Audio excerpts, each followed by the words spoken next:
All right, kids, this is Mike, Northwest Scaleworks, and I'm failing. I'm absolutely failing. Blades. I got a set of blades for the Lakota 500 size, things. I'm trying to do them upscale, right? Get the cheap line blades, get 4 sets, or not 4 sets, 2 sets, match them, and, each set is 1 and 3 and 2 and 4. Thinking no problem. Not a big deal. Scuff them, paint them. What do I find? This is what I find. So when I opened it up, and it's my fault because I didn't check them prior to scuffing them and painting them and all this other crap. But you really couldn't see this one until you painted it. So if you look right here, there is a giant hole in the leading edge of the blade. And that to me was a no-go. I was like, fuck it. Now, I've got extra blades. I'm like, okay, no problem. I have an extra blade. It's exactly same size, all the good stuff. Yep, no problem. Okay, shoot it, paint it. They all look like this. It took me several coats to get them to look like this, and then they're still screwed up. So you can see what my tape did to really thick, really wet, not dried. I don't think it's ever going to dry. But the yellow was the silver was the last part, and I had the yellow on there. I was trying to get it done, and it just screwed it all up. It was soft.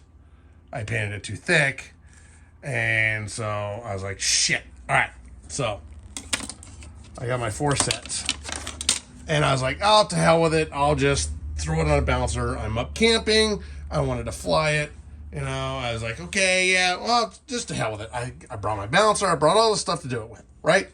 I had this blade was to replace that one right there because of the hole in the leading edge, which I didn't care for. I don't think it's a defect big enough to cause delamination or anything because I've really twisted it. I've dug down in there. It's actually pretty solid. It's just a bad thing, and I missed it. So I had this blade as a spare, stacked up on my whole stack of blades up on there. And I thought, hey, no problem. I'll just put it on there. So what do? I go and I paint it, and I get all this stuff. And then I went to go put it on the balancer. And lo and behold, it was not even close. I mean, I wrapped 6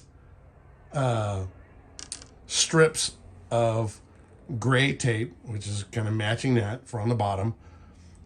6 of them wouldn't even balance this out. So I was like, all right. And like a dumbass, I didn't check it. So, we all have these dumbassery situations that we fall ourselves into.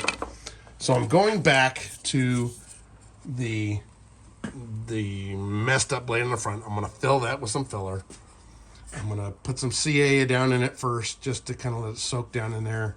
And then I'm going to fill it with some, just some body filler. And then I'll be able to put these on. And these ones, lo and behold, they're kind of close. A lot closer than the other one. So the whole 1 step forward, 10 step backs is true for me on this week.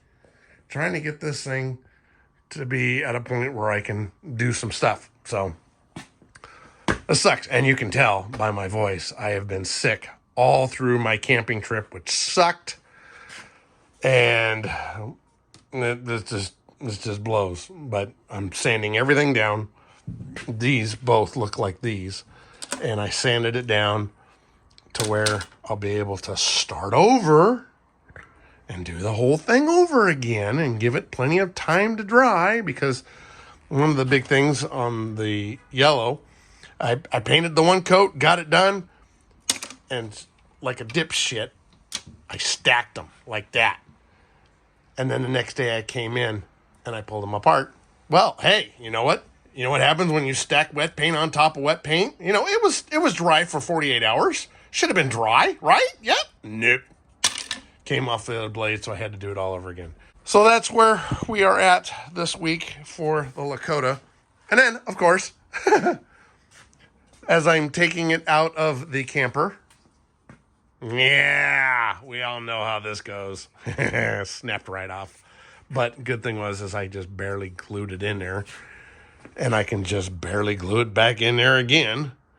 And I'll be able to fix it. So, now that takes talent right there. How do I knock that off unknowingly and do that? Hey, maybe there is luck out for me after all. All right. So now we're done prepping them, and now we're on to the paint. And when I learned from the last time I tried painting these damn carbon blades, is I tried putting on the primer a little too thick. Even, for a thin coat, I thought, I'm like, oh, this is super thin. But no, so this time you can definitely see the design underneath after I sanded everything off. I'm going with a super thin coat. Held back, I don't know, I held it back at least 2 feet and put on a really thin coat. And hopefully we can get away from the fish eyeing that was going on with it. So we'll see. All right, we're gonna let that dry and we'll put another coat on tomorrow. I'm gonna try something slightly different. Instead of just painting the whole damn thing, what I'm gonna do is I have 3 coats, very, very thin coats of automotive primer on all the blades.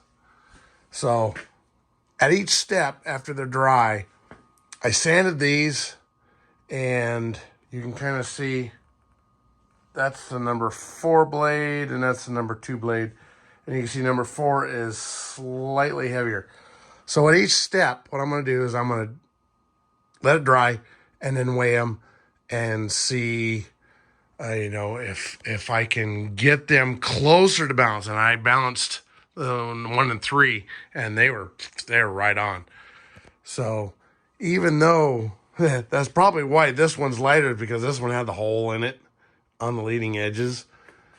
It's missing some carbon. It's missing some resin. It's whatever. But I filled it, and you can still see that one's just a little light on that side. So I'll be adding extra paint as I go through the process of painting the stripes, painting the leading edge aluminum, and all that kind of good stuff. So we're going to try it out. Get out and fucking build something.